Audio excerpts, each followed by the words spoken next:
Do you ever wonder how some people have such a great amount of self-confidence? Because I do. I often find myself envying others with confidence and like a high self-esteem because I think to myself, like, why don't I have a good self-esteem? Why don't I have a great amount of confidence? And so today we're going to dive down into our self-concept and how we think of ourselves and why we think of ourselves that way, when it begins to develop, how our environment plays a large role, and if we can change our self-concept and how.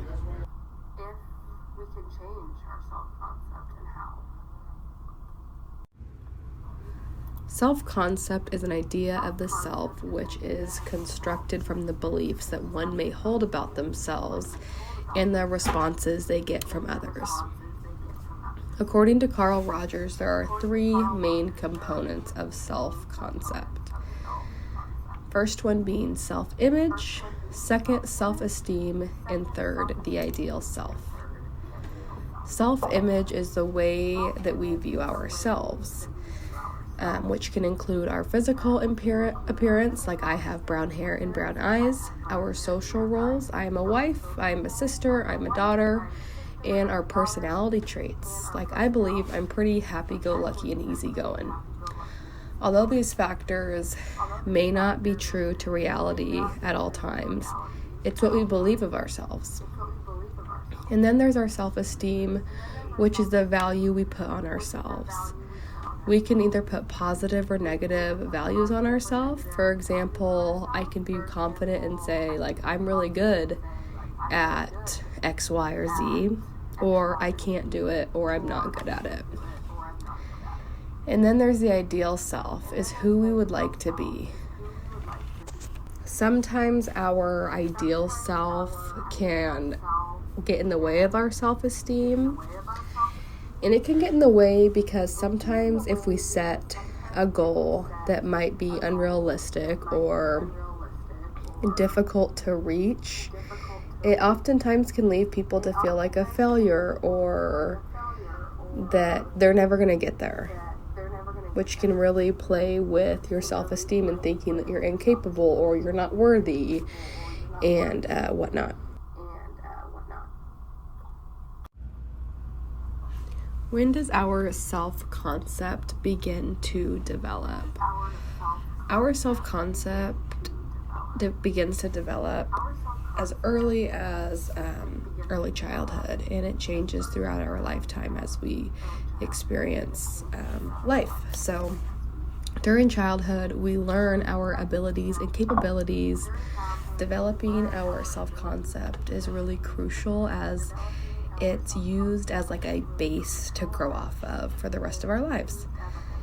So depending on how kids are brought up, communicated with in their environments, it seriously plays a role on how one thinks of themselves. Starting at the age of 2, kids are able to differentiate themselves from others. By the age of 4, kids are able to know that they are separate and different from everybody else and that they can have a more unique personality. And by the age of 6, kids are able to know what they want and need.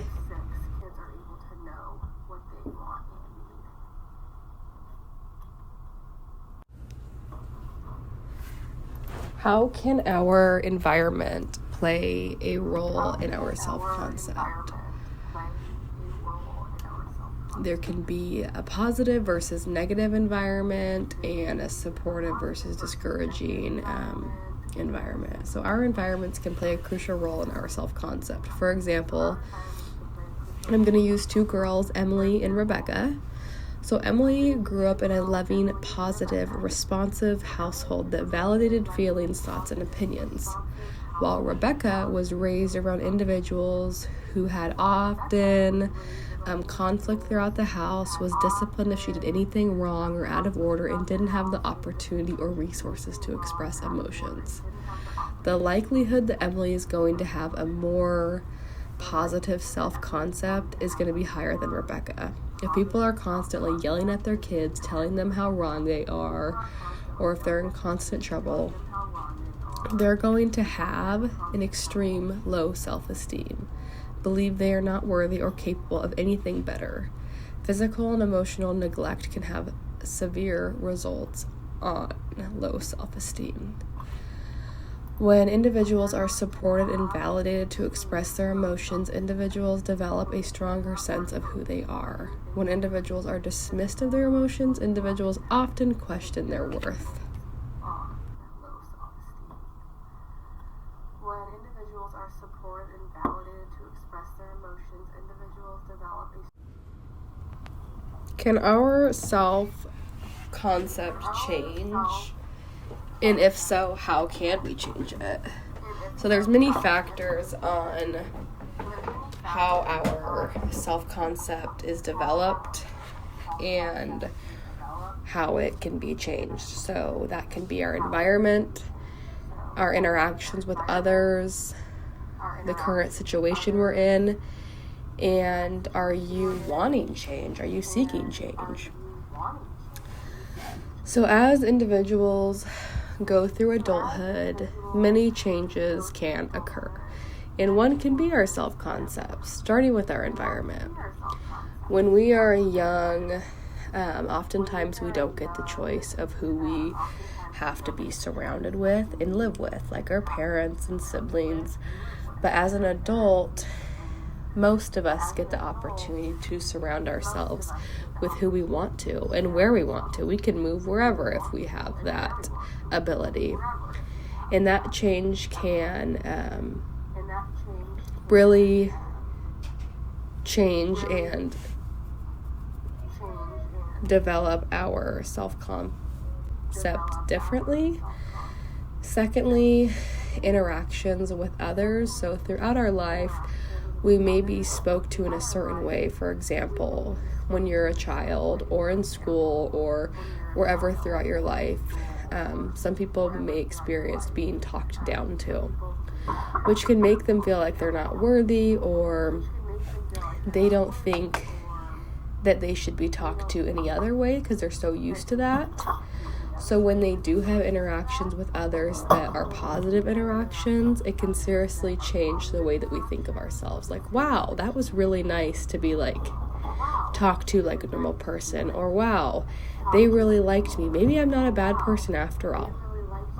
Along with your current situations, oftentimes where we're at in life can have an effect on our self-esteem, depending if it's where like you want to be in life or not. Is this the job I'm wanting or not? Like that can seriously affect someone's self-esteem. Who their partner is, how they think of themselves, and mainly how people speak to them. And lastly, is change something that you're wanting? Is change needed? Some individuals don't want to change because they're either stubborn, they don't think they're worthy of change or anything better, or they're just happy with who they are. And some people want change because they grow up, they're in different environments, they're interacting with different people, and they're like, you know what, I deserve better. I deserve to be a better person. Why have I been thinking of myself like so negatively or so down? Like, I'm not who I used to be. And then they can start seeking that change that they deserve.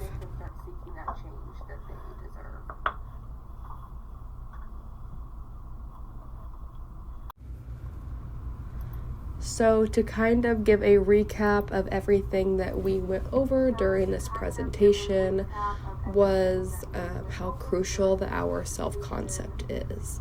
We have to deal with ourselves, our thoughts, and who we think we are throughout our whole life, and it's really important to make sure that we are healthy and that we are happy with ourselves.